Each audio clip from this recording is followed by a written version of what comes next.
The Melancholy of Haruhi Suzumiya by Nagaru Tanigawa. Published by Yen Press. Chapter 7. A self-proclaimed alien-made artificial human. A self-proclaimed time-traveling girl. A self-proclaimed squad of Esper boys. Each one of them had shown me honest proof of their identity. Apparently, the three of them, each for their own reasons, had been focusing on Haruhi Suzumiya. Okay, I could live with that. Or no, like hell I could live with that, but even if I accepted everything that had happened and had been said, there's still one thing I just didn't get. Why me? According to Koizumi, aliens, time travelers, and the Esper boys were swarming around Haruhi because she wished for it to happen. Then what about me? Why was I dragged into this bizarre mess? I'm a 100% genuine normal human being. I never once woke up suddenly with memories of a weird past life. I haven't even done anything worth putting on a resume. I don't have any superpowers or anything. I'm just an ordinary high school student. Who came up with this scenario? Or did someone make me inhale some weird drugs and this is all just a hallucination? Was I just in some tripped out fantasy? Who was pulling the strings? Is it you, Haruhi? Yeah, right. It's of no concern of mine. Why should I have to worry about this crap? It looked like everything was Haruhi's fault. In that case, she should be the one worrying about this, not me. There was no reason for me to be mixed up in all this. None. Absolutely none at all, I say. I had made up my mind. As for Nagato, Koizumi, and Asahina, if they were going to bother revealing their secrets to me, why not just tell everything directly to Haruhi? Whatever happened to the world afterward would be Haruhi's responsibility. It had nothing to do with me. Run around all you want. Just don't get me involved. Summer must have been accelerating its arrival. As I walked up the hill dripping sweat, I took off my blazer to wipe away the perspiration from my brow before undoing my necktie and unbuttoning the top 3 buttons of my shirt, all at a very slow pace. If it was this hot already, I didn't want to imagine what it would be like at noon. As I reflected upon the lack of meaning in this trek to school that had evolved into a natural hiking course, someone smacked me on the back. Don't touch me. It will make me even hotter. I turn around and find Taniguchi's gritting face. Yo! Taniguchi, walking next to me, was also drenched in sweat. He sounded quite cheerful as he spouted nonsense. What a pain. Spent all that time getting my hair just right and now it's soaking wet. I interrupted him as he began going about his dog, a subject I could not care less about, to voice my query. I'm a normal high school student, right? Huh? Taniguchi had a forced expression of amusement like he just heard some funny joke for the first time. Define normal first. We can talk after that. I shouldn't have asked him. Kidding, just a joke. Are you normal? Now look here. A normal high school student wouldn't push down a girl in an empty classroom. I should have known better, but apparently he hadn't forgotten about that. I'm also a man. I have enough judgment and pride to refrain from prying the whole story out of you. But you know, yeah? Not a clue. How'd you get so close all of a sudden? And Yuki Nagato? An A- by my ranking. She's an A-, huh? Moving on. Look, that was just... I explained. The story going through your mind is delusional and completely misguided. Nagato was the unfortunate victim when her club room had turned into Haruhi's base. She had been troubled by the fact that she was unable to engage in literary club activities, so she came for me to help. She wanted to know if there was some way to get Suzumiya to withdraw from the room. I sympathized with her, so I felt like I should help out the poor girl. We decided to discuss remedial measures somewhere out of Haruhi's sight, so I had the idea to meet in the classroom once Haruhi had gone home. Then, Nagato's chronic anemia kicked in and she fainted, so I quickly put myself between her and the floor. That's when you happened to barge in. Indeed, once the truth has been brought to light, it seems like such a trivial thing. You liar. Instantly rejected. Damn it. I figured my assorted fix of truth and fiction had created the perfect story. Even if I believe your lies, the fact that an antisocial girl like Yuki Nagato would come to you for help already makes you not normal. Nagato's that well known, huh? Plus, you're one of Suzumiya's people. If you can be considered as a normal high school student, then I'm about as normal as a water flea. Guess I might as well ask. Hey, Taniguchi, can you use ESP? Huh? The dumb look on his face got even dumber. You look like you just found out that a beautiful girl you picked up was a solicitor for some dangerous religious group, Taniguchi. I see. You've finally been infected by Suzumiya's poison. It wasn't very long, but it was nice knowing you. Stay away from me or I'll be infected by her. I shoved Taniguchi and he sputtered, breaking down into laughter. If he's an Esper, I'm the United Nations Secretary General. As we walked across the paved stone between the front gate at the school, I suppose I felt somewhat grateful. At the very least, I forgot about the heat for a while. Not even Haruhi could bear the heat, apparently. She laid sprawled on her desk looking listlessly at the mountains in the distance. Kyon, I'm hot. Yeah, so am I. Fan me? If I'm gonna fan anyone, I'll fan myself. I don't have enough energy to be wasting on any of you this early in the morning. Haruhi leaned forward without any sign of having made that speech yesterday. What should we have Mikuru wear next? After bunny ears and maid, the next would be... Wait, there's more? Kitty ears, a nurse outfit, or perhaps a queen. I pictured Asahina's petite frame dressed in each outfit, cheeks flushed. It made me lightheaded. She's so cute. As I began deliberating the matter, Haruhi narrowed her eyebrows, glared at me, and tucked her hair behind her ear. Dumb face. That's how she labeled how I looked. You're the one who brought up the subject. Well, it's probably an accurate description, so I can't really protest. As she fanned her chest with her book. Seriously, it's so boring. Haruhi's mouth just looked like an upside-down V. She looked like a character out of a manga series. The afternoon gym class from hell, being barbecued in the radiation of the sun, came to an end. With disgruntled mutterings and cursing from students, we headed to classroom 1-6 to change out of our uniforms, now soaked rags. We then returned to classroom 1-5.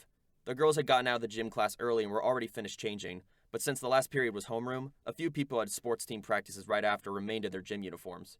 For some reason, Haruhi, who wasn't a member of any such teams, was also wearing her gym uniform. Because it's hot.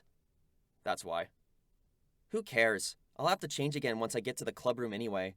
And I'm on cleaning duty this week. It's easier to move in this. Haruhi rested her oval face in her hands as she stared out the window, following the huge towers of clouds. Yeah, I guess that makes sense, I admitted. We could go with this for Asahina's next costume, though it wouldn't really count as a costume. You're probably fantasizing about something, right? Haruhi glared at me after a disturbingly accurate comment. It was like she could read my mind. Don't do anything perverted to Mikuru until I get to the clubroom. I swallowed my "so it's okay once you're there" and raised both my hands in the air like an outlaw who just got sheriff pointing a gun at him like in some western. As always, I waited for a response to my knock before entering the room. The maid sitting in her chair looked like a Therese doll, greeted me with a smile like sunflowers in a grassy field. The sight healed my soul. Nagato, flipping through a book in her corner, looked like a camellia that had been bloomed in the wrong season. Yeah, I don't understand my metaphors anymore either. I'll make tea. Asahina adjusted her headband before flopping in her shoes over to the table covered with junk. She carefully placed tea leaves into the teapot. I sagged into the brigade chief chair and blissfully watched Asahina prepare tea while I was hit by a sudden thought. I turned on the computer and waited for the OS to boot up. I watched for the mouse icon to switch from an hourglass to pointer. Then I opened the freeware viewer and input the password I set to load the contents of the folder, Mikuru. I can understand why the Computer Research Society was in tears when they gave us this machine. The thumbnails for Asahina's maid outfits image collection loaded instantly. As I verified that Asahina was still preparing tea with one of my eyes, I enlarged one of the images and zoomed in. This was when Haruhi forced her into her crouching tiger pose. I checked the edge of her exposed and full cleavage. There was a black dot on her left mound. I zoomed in again. The dot was rather blurred, but it indeed looked like a star. Oh, I see, that's what she meant. Did you just figure something out? I closed the window seconds before she placed a teacup on the table. I don't make mistakes. Asahina stood next to me and looked at the monitor. There was nothing to see. What's this? This Mikuru folder. Ah, shit, I slipped up. Why is my name on here? Hey, what's inside? Show me! Oh, well, this is, hey, I wonder what this is. I'm sure it's nothing important. Yep, that's it. Nothing at all. Oh, that sounds like a lie. Asahina reached for the mouse with a playful smile on her face and leaned over me, trying to grab my right hand. Not happening, sister. I grabbed onto the mouse. Asahina's face popped over my shoulder as her soft body pressed into my back. I could feel her sweet breath against my cheek. Asahina, can you let go? Show me! Her upper body was crushing my back as she placed her left hand on my shoulder and reached for the mouse with her right. The sensation I felt was killing me. Her soft giggling tickled my earlobes. It felt so good that I was ready to let go of the mouse. What are you people doing? An icy 0-degree Kelvin voice froze Asahina and me. Haruhi stood in her gym uniform with her book bag over her shoulder, looking like she just caught her dad molesting someone. Asahina unfroze. She detached herself from my back, maid skirt rustling stiffly, and stepped back with robotic movements. She plopped into her chair like an Asimo robot whose batteries are almost dead. Haruhi made a sound before stomping over to the desk to glare down at me. So maids turn you on? What are you talking about? Whatever, I'm gonna get changed. Go ahead. I drank the tea Asahina had made and made myself comfortable. I said I'm going to get changed. What about it? Get out! I was practically kicked out of the room as I fell into the hallway. The door slammed in my face. What's with her? I didn't even have time to set down the teacup. I tugged at my tea-soaked shirt and leaned back against the door. Why does something just not feel right? Something feels more different than usual. Oh, I get it. Haruhi had no qualms about changing in the classroom, yet she chased me out of the room just now. That's what was nagging at me. Well now, did she have a change of heart? Or had she finally grown up and learned what shame is? I wouldn't know, since the boys of 1-5 were still in the habit of sprinting out of the room right before gym class. Funny, the person who drilled this habit into us, Asakura, was no longer here. I placed the teacup on the linoleum floor and sat cross-legged, one leg propped up. After a short while, the rummaging sounds from within the clubroom ceased without a voice telling me to go in. I hugged my knees and waited 10 minutes, then knocked. Come in. I looked past Asahina, opening the door for me like a real maid, to see Haruhi, looking bored, elbows propped on the table, and her long, pale legs. On her head were swaying bunny ears, the familiar sight of her as a bunny girl. Maybe she didn't feel like putting in the effort. Collar and cuffs were absent, her bare legs weren't covered in fishnet stockings. But the bunny ears were still there as Haruhi sat with her legs crossed. My arms and shoulders feel cool, but this outfit doesn't allow much ventilation, Haruhi says as she sipped her tea. Nagato flipped another page. Surrounded by a bunny girl and a maid, I was at a loss as to how to act. I considered how much I would make if I introduced these two as a part-time job for attracting customers. Whoa, what's going on? That was Koizumi's merry response in a somewhat hysterical voice, all while maintaining a smile on his face. Was today a costume party? Forgive me, I didn't prepare anything. Don't say anything that'll make the situation even more complicated. Mikuru, sit down here. Haruhi pointed the metal chair before her. Asahina was obviously cowering as she timidly sat down in the chair with her back to Haruhi.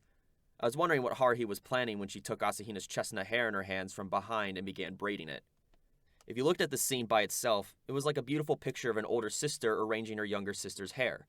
But Asahina's face was frozen in fear, and Haruhi had a sour look on her face. She probably just wanted to turn her into a maid with braids. I turned to Koizumi, chuckling deeply as he watched, and asked, Up for a game of Othello? Sounds fabulous. We haven't played in a while. We spent the next period of time engaged in a struggle between black and white. Koizumi sucked pretty bad for someone who could turn into a ball of light. Haruhi braided and unbraided Asahina's hair, then played around by tying it into 2 pigtails and then a bun. Asahina would shudder every time Haruhi touched her. Nagato was absorbed in her reading and didn't look up for a second. Why were we all gathered here? It was becoming harder and harder to understand. That day, we simply engaged in monotonous SOS Brigade club activities. No aliens talking about some space-distorting data, no visitors from the future, no blue giants, no red spheres, nothing at all. We didn't know what we wanted to do. We didn't know what we should do. We just let the clock tick by as we lived a routine sort of high school life, the everyday happenings of the natural world. While I did feel a bit dissatisfied when nothing was going on, I could just tell myself, oh well, there's still plenty of time, and aimlessly look to the next day and repeat. I was still having more than enough fun though. We gathered in the room with no purpose in mind. I would watch Asahina hard at work like a maid, watch Nagato be as still as a statue of Buddha, watch Koizumi's perfectly harmless smile, watch Haruhi face jump constantly between good and bad moods. All these things had their own sort of essence to the unordinary, and it was part of this oddly satisfying school life I was living. As for almost getting killed by a classmate and encountering some rampaging monster in a gray, uninhabited world, those things just don't happen that often. Though I could write them off as hallucinations, hypnosis, or daydreams. I resented being addressed as one of Haruhi Suzumiya's lackeys, but I was only one lucky enough to be involved in various ways with such an interesting group of people. For now, I just put aside the question of why I was the only one. Another human may join one of these days. That's right. I wanted everything to stay this way. Just about anyone would agree with me on that point, right? Normally, yes. But there's one person who didn't. You know who. Haruhi Suzumiya. Once night had fallen, I had dinner, took a bath, and randomly studied whichever words might come up in English tomorrow. Once that was finished, the clock indicated that it was time to sleep. So I lay down in my bed. I perused the novel Nagato had forced on me. I figured a little reading would do good every now and then, so I opened up the book. It was unexpectedly engaging as I continued reading page after page. I guess you really can't judge a book by its cover. But it was a bit too long for me to finish in one night, so I put down the book once one of the characters finished a long monologue. The demons asleep were setting up camp on my eyelids. I marked the spot with a bookmark Nagato had written on and shut the book. I then turned off the lights and sank under the covers. Within a few minutes, I was sound asleep. Incidentally, Do you know why people dream?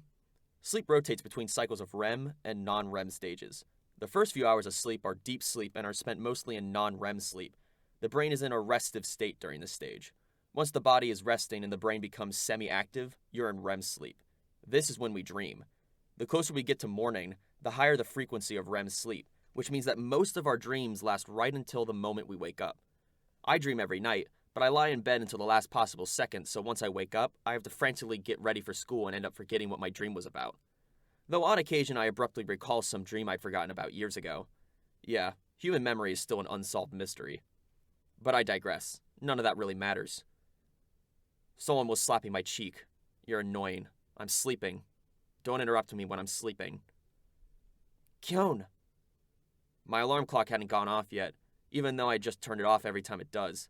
I should still have some time before my mother sends my sister to drag me out of bed. Wake up! No, I want to sleep. No time for dubious dreams. I told you to wake your ass up!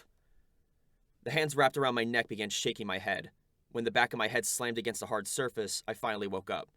Wait, hard surface? I quickly sat up. Haruhi's face, which had been staring at me, dodged my head. Finally awake? Kneeling next to me in her sailor uniform was Haruhi. Her pale face was filled with anxiety. Do you know where we are? Yeah, school. The school we go to. North Prefectural High. The paved stone between the front gate and the lockers. Not a single light was on. At night, the school building looked like a gray silhouette to my eyes. Hold on. There was no night sky. Just a flat plane of dark gray. A monochrome sky. No moon, stars, or clouds. A gray sky that resembled a wall. Closed space. I slowly stood up. I wasn't wearing my sweats that served as pajamas. Instead, I was clothed in my school uniform. I thought I had woken up, but then I found myself here, and you were lying down next to me. What's going on? Why are we at school? Haruhi asked in an unusually subdued voice. Instead of responding, I groped around my surroundings. Both pinching the back of my hand and touching my uniform felt far too real for this to be a dream. Haruhi, are we the only ones here? Yeah. I know I was sleeping in my bed, so how did I wake up here? And the sky looks so strange. Did you see Koizumi? No, why? No reason, just asking. If this is that dimensional fault or closed space or whatever, then the Giants of Light and Koizumi and his buddies should also be here. Let's leave the school grounds for now. We might run into someone somewhere. You don't seem very surprised. Oh, I am surprised, especially by the fact that you're here. Wasn't this a playground for those giants she created? Or was this just an unusually real dream I was having? Alone with Haruhi in a deserted school. I wonder what Freud would have to say about this. I maintained a reasonable distance from Haruhi as we stepped through the gate when my nose ran into an invisible wall. I remembered this clammy sensation. I could force my way a bit further, but I soon ran into a firm wall. An invisible wall stood right outside the school entrance. What is this? As Haruhi vigorously pushed with her two hands, her eyes grew wider. I walked around the school premises to confirm my suspicions. An imperceptible wall extended seamlessly as far as I could walk, almost as if it was trying to trap us inside. It doesn't look like we can get out from here. There wasn't even a breeze. The air was totally still. Let's try circling to the back. Shouldn't we try contacting someone first? Haruhi asked. If there's a phone at least. I don't have my cell on me. If we were in closed space, then according to Koizumi's explanation, a phone wouldn't do us any good, but we still went to the school building. There should be a phone in the faculty office. None of the lights were on. The dark school building was pretty creepy. We walked past 2 rows of lockers and headed into the silent school building. On the way, I flipped the light switches in the first floor classrooms and the fluorescent lights flickered on. It was just cold, artificial light, but it was enough to make the two of us exchange relieved looks. First, we headed for the night watchman's office. After confirming that it was empty, we headed to the faculty office. Naturally, it was locked, so we pulled out a nearby fire extinguisher. We smashed the bottom of the glass window and broke into the room. Haruhi held the phone out to me. Doesn't seem to work. I took it and put it to my ear. No sound at all. I tried pushing the buttons a few times, but nothing happened. We left the faculty office and headed up, turning on all the lights of the classrooms as we went. Our classroom was on the top floor. If we looked down from there, we might learn something about our surroundings. At least that's what Haruhi said. As we walked through the school, Haruhi tightly clenched the sleeve of my blazer. Hey, don't expect much from me, Haruhi. I don't have any power to do anything, but if you're scared, just cling to my arm. It creates more of an atmosphere. You idiot. Haruhi glared at me with upturned eyes, but her fingers didn't release her grip. Nothing was different about Classroom 1-5. Looked just the way it did when I left that afternoon. The eraser marks on the chalkboard. The thumbtack-filled mortar wall. Kyon, look! Haruhi said after rushing over to the window before falling silent. I stood next to her and looked down at the world below. The gray world extended as far as I could see. Our school was built on the side of a mountain, so you could see the shoreline from the 4th floor. I looked 180 degrees to the left, then 180 degrees to the right. Everywhere I looked, I saw no light suggesting human life. All the houses were plunged in darkness. Even the ones covered by curtains didn't have any light spilling out, as though every last person had vanished from this world. Where are we? It wasn't that everyone else had disappeared. We were the ones who had disappeared. In this case, we would be the intruders that slipped into this deserted world. This gives me the creeps, Haruhi murmured as she hugged her shoulders. We didn't know where to go, and so we made our way to the club room we had just left that evening. We had swiped the key from the faculty office, so we had no trouble getting in.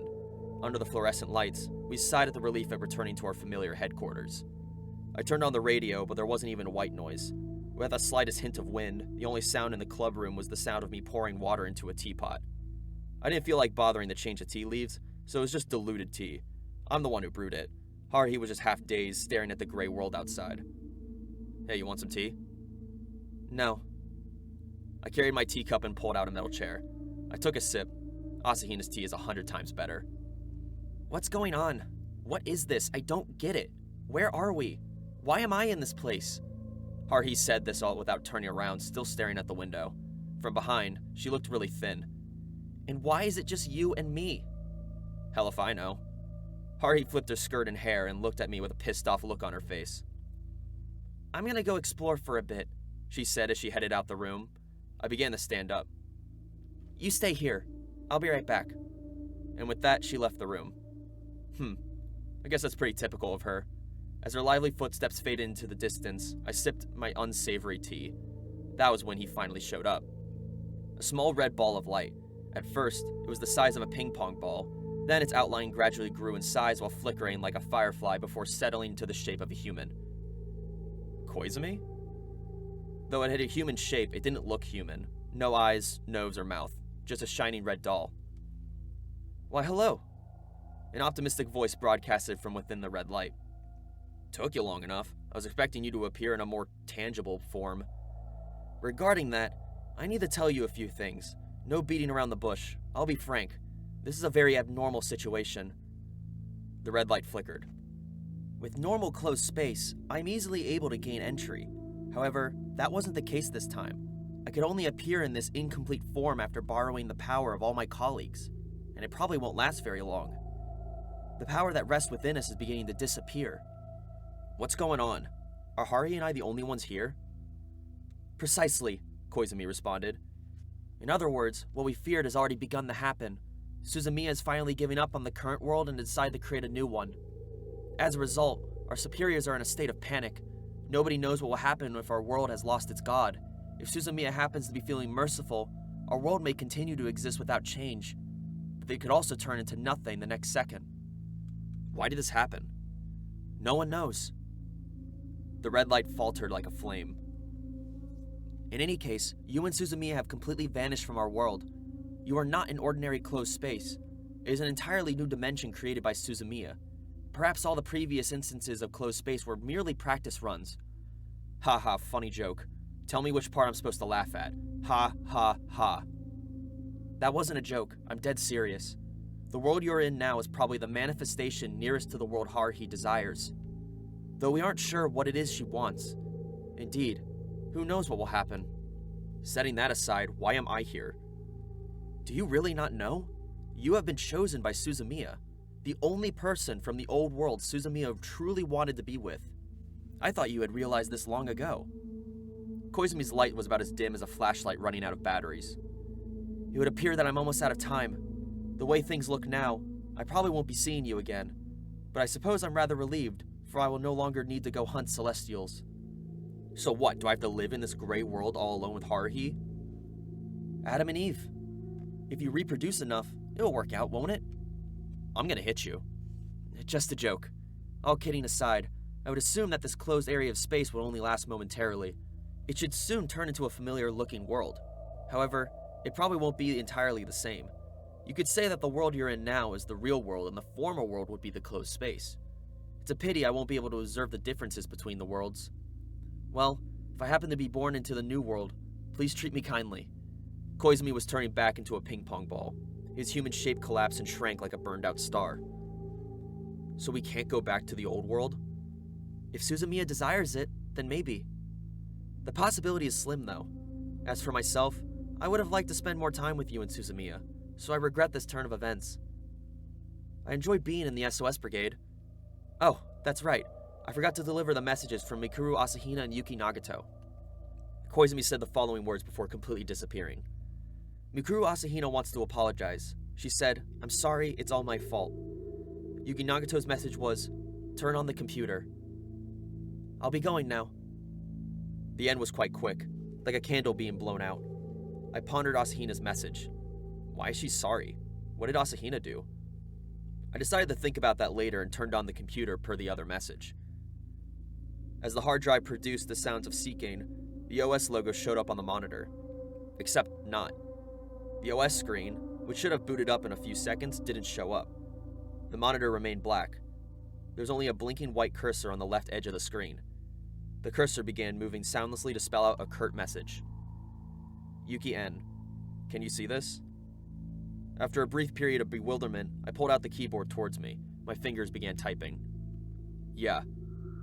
Yuki, the connection has not been completely severed from your time-space, but is only a matter of time. The connection will be closed soon. That will be the end. What should I do?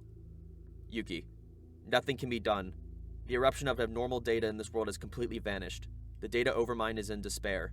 The possibility of evolution has been lost. What was that whole possibility of evolution thing anyway? What part of Haruhi could have been possibly considered evolved? Yuki, a high level of intelligence refers to the data processing speed and accuracy. The intelligence of organic life forms has limited processing capabilities due to an error in noise data from their physical bodies. As a result, once they reach a certain level, evolution stops. So our physical bodies are the problem?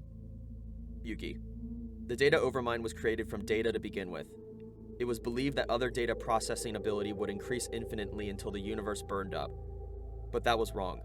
Just as the universe has its limits, evolution has its limits. At least, as long as they remain a discarnate entity of data. And Suzumiya? Yuki. Haruhi Suzumiya possessed the ability to create data from nothing, an ability the data overmind does not have. A human, a mere organic life form, is creating more data than it can process in its lifetime. If we should analyze this ability to create data, we could find a clue regarding autoevolution, or so we thought. The cursor flickered. I could feel her hesitance before the words began racing again. Yuki, we are counting on you. Counting on me? Yuki, we wish for you to return to this world. Haruhi Suzumiya is a vital observation subject, an important being that may never be born into this universe again. I also individually feel that I want you to return. The letters were fading. The frail cursor slowly produced words. Yuki, another visit to the library would... The monitor blacked out. Increasing the brightness didn't help. Nagato's final typed words were brief. Yuki, Sleeping Beauty. The loud rattling of the hard drive scanning almost made me jump. The access light blinked and the monitor displayed the familiar OS screen. The whirling on this computer fan was the only sound in the world. What are you telling me to do, Nagato? Koizumi? I let out a deep sigh and casually, really, just casually looked out the window. The window frame was covered in blue light. A giant of light stood in the courtyard. Up close, it looked like a blue wall. Haruhi jumped into the room. Kyon, something's here! Haruhi almost ran into me as I stood before the window before coming to a halt. What is that? It sure is big. A monster. It isn't a mirage, right? She sounded excited, like her earlier gloom had never happened. Her eyes shone without a hint of anxiety. Maybe it's an alien, or the revival of some super weapon that developed by an ancient race. Isn't that what's keeping us from leaving the school? The blue wall stirred. My mind flashed back to the scene of skyscrapers being trampled down. I immediately grabbed Haruhi's hand and ran out of the club room. What? Hey, what are you doing?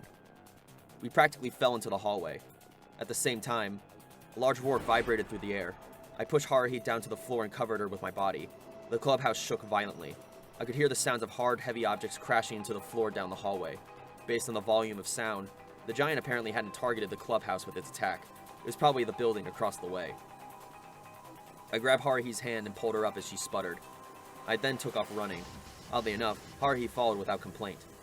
Is it my palm that's sweating, or is it Haruhi's? The taste of dust in the decrepit clubhouse was gone. As I dashed as fast as I could to the stairs, I heard a second crashing sound. We raced down the stairs. I could feel Haruhi's body heat through her hand. We cut up the courtyard and headed down to the slope on the track. Upon first glance, Haruhi's face next to me looked, though I could be mistaken, somewhat happy, like a kid on Christmas morning finding all the presents she wanted on her bed. We kept running to put some distance between us and the building. When I looked up, I became truly aware how big the giant was. The one in the place Koizumi took me had been about as big as a skyscraper. The giant raised its arm and smashed its fist into the school building. The first head had already split open the cheap 4-story structure, so it collapsed instantly. Debris flew in all directions, causing deafening noise. We stopped after advancing to the center of the 200-meter track. A gigantic blue humanoid rose against the gloomy, monotone canvas like a Hollywood special effect. I was thinking about how this was what Haruhi should be taking pictures for our website. She didn't need to put up pictures of the Computer Research Society president groping Asahina, much less pictures of her in costumes. This scene is what we should be putting on the website. Do you think it will attack us? It's just a hunch, but I don't think it's doing anything evil. I don't know. As I responded, I was thinking to myself about what Koizumi explained when he first took me into the closed space. If we left the destructive actions of the Celestials unchecked, the world would eventually be replaced, as in this gray world would take the place of the former world. And then, what would happen next? According to Koizumi, the new world was apparently being created by Haruhi. Would the Asahina and Nagato I know be in it? Or would it be a world where abnormal became normal, where these Celestials walked freely and aliens, time travelers, and espers were everywhere? If that were to happen, what would be my role in that world? There was no point in thinking about it, since I didn't have a clue. I didn't know what Haruhi was thinking. I'm no master at reading other people's minds. I have no skills at all. As I stood deep in thought, Haruhi's cheerful voice sounded near my ear. What is all this? This weird world and that giant? It looks like you made them. Both this place and that thing. Anyway, what I wanted to ask is why I've been dragged into this. Adam and Eve, you say? That's just stupid. I won't accept such a cliched turn of events. I refuse to. Don't you want to go back to our old world? I asked, sounding like I was reading off a script. Huh? Haruhi's shining eyes seemed to dim. I turned to her white face juxtaposed against the gray backdrop. You know, we can't stay in this place for the rest of our lives. It doesn't look like there's a place to eat when we're hungry. There's probably no stores open.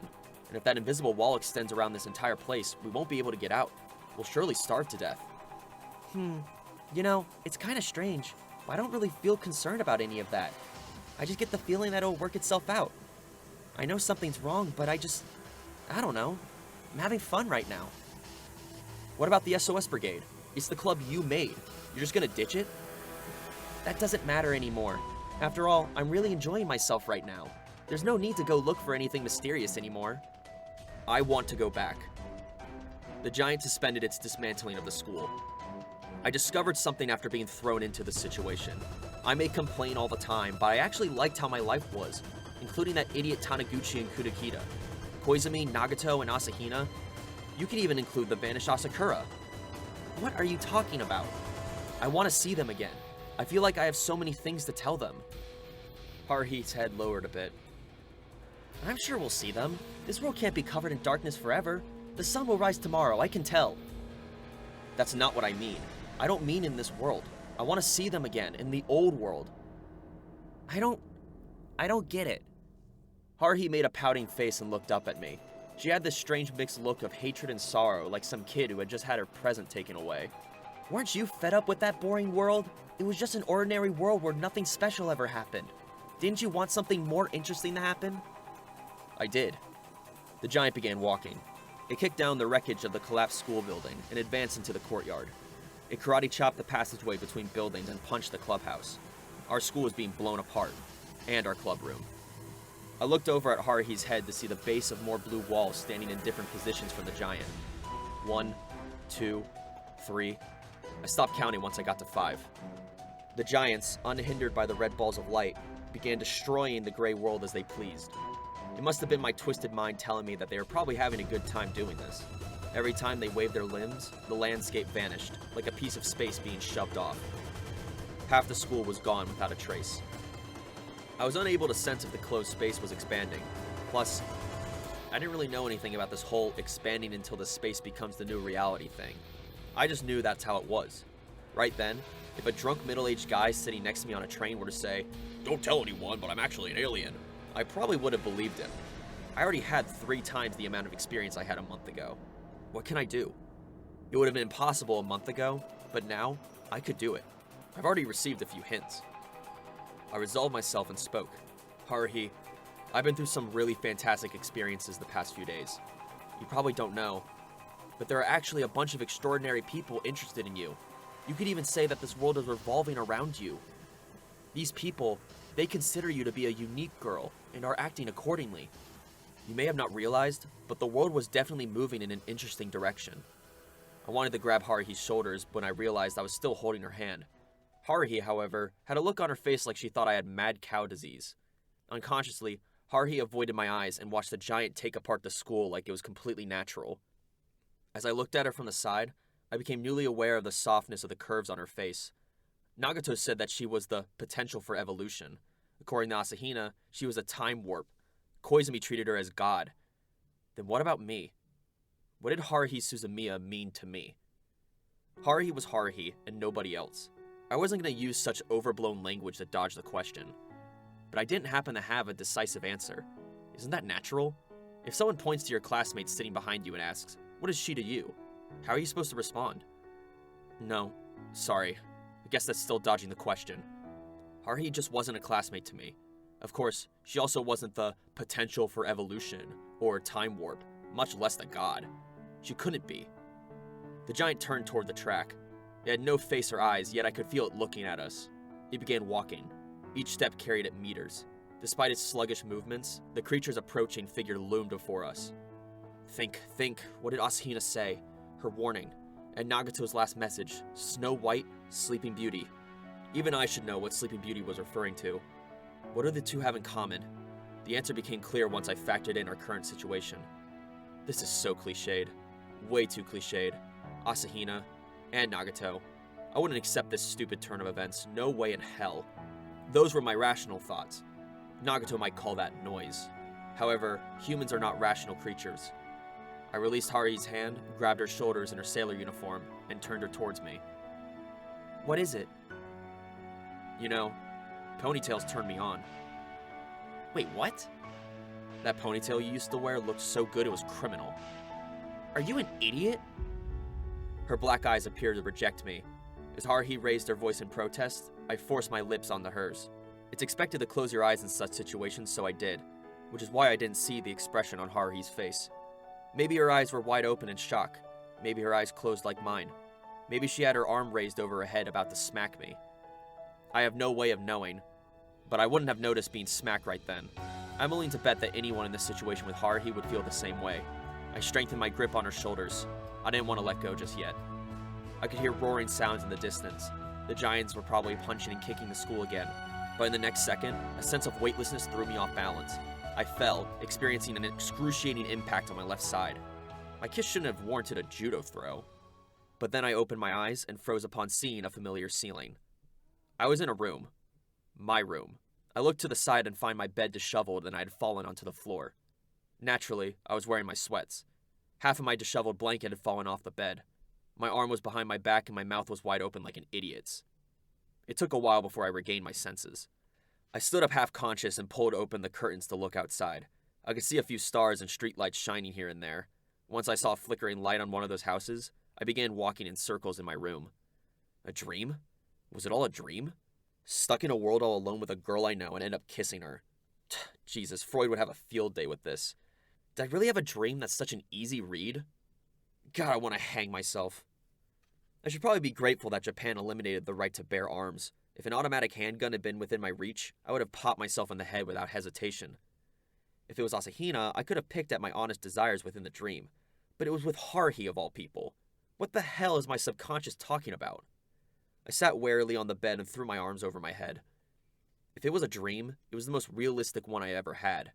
My right hand was covered in sweat and I could feel a warm sensation on my lips. Or, this was no longer the old world. This was the new world Haruhi had created. If that was the case, was there a way for me to confirm that? No. Maybe, but I couldn't think of anything. Actually, I didn't want to think at all. If I was going to have to accept that my brain was capable of coming up with such a stupid dream, I'd rather have the world be destroyed. It made me want to pull my hair out.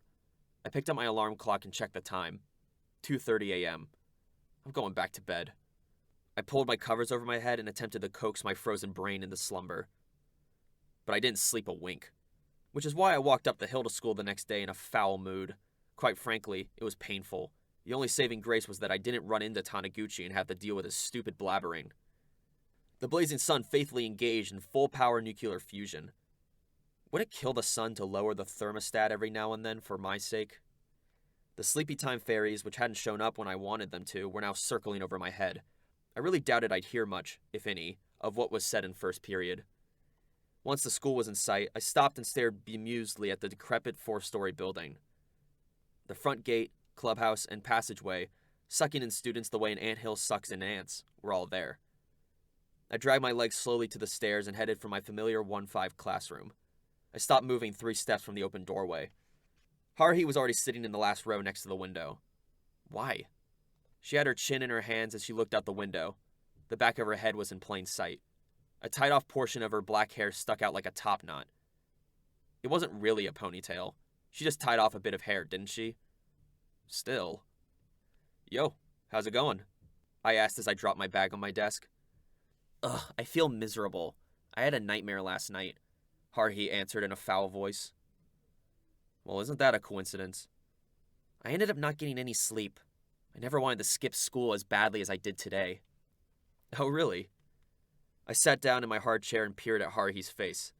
The strands of hair above her ear were covering the side of her face, so I couldn't really make out her expression.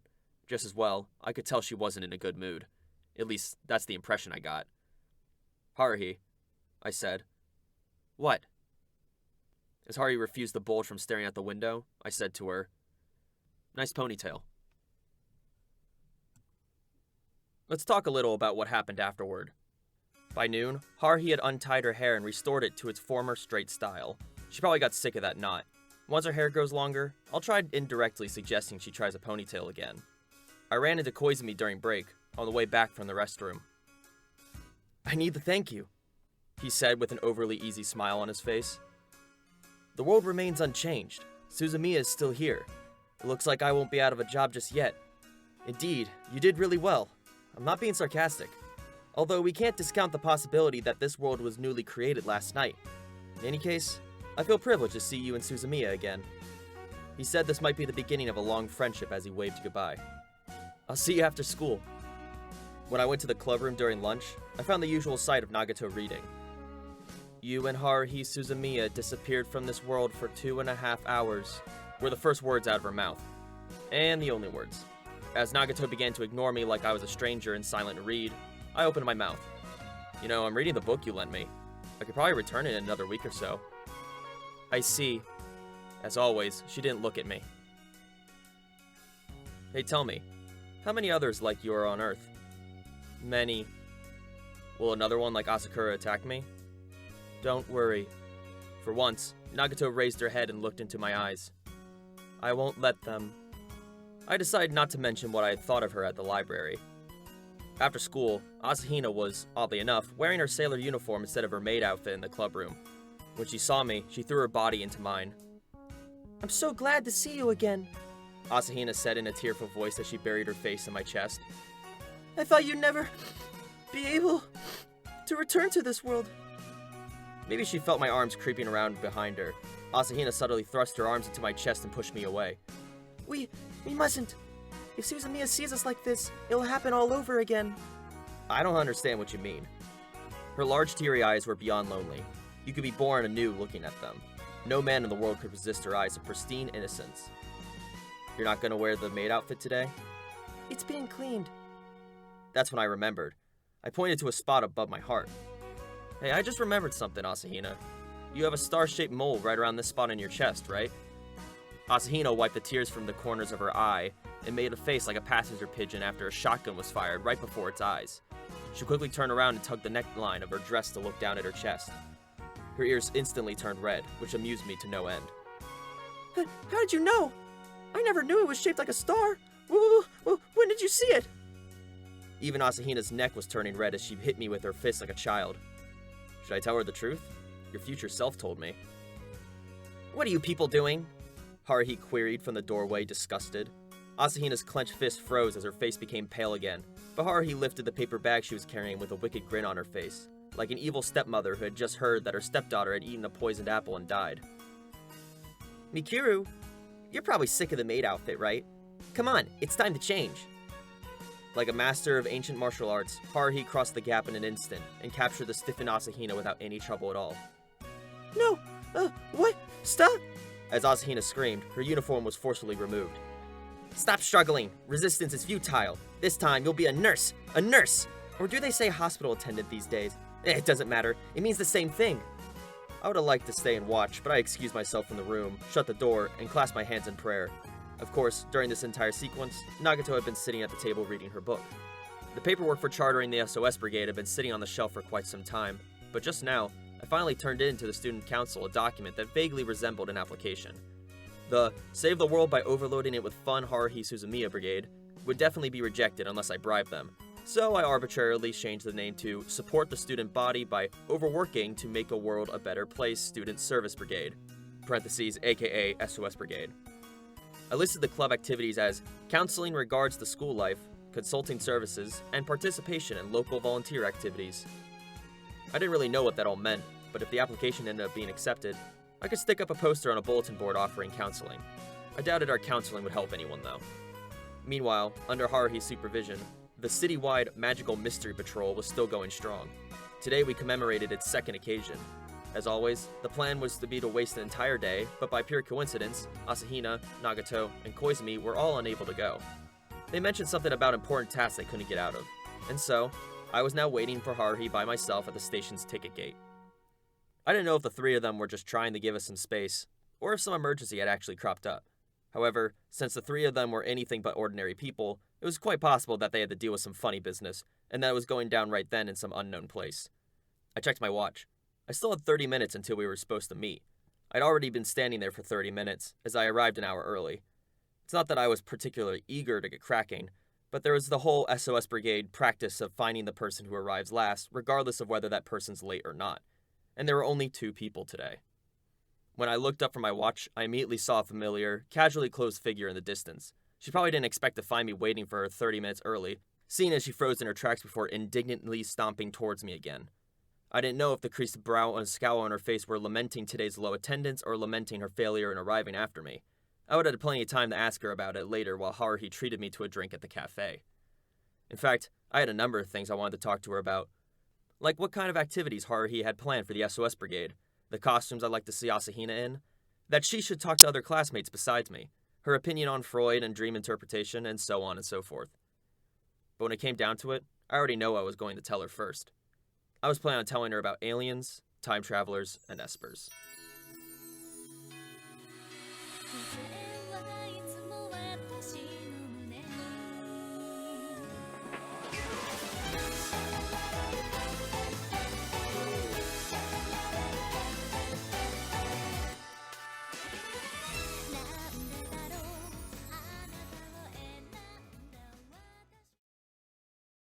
Haruhi stood in her gym uniform with her book bag over her shoulder, looking like she just caught her dad's molesting someone. What the fuck?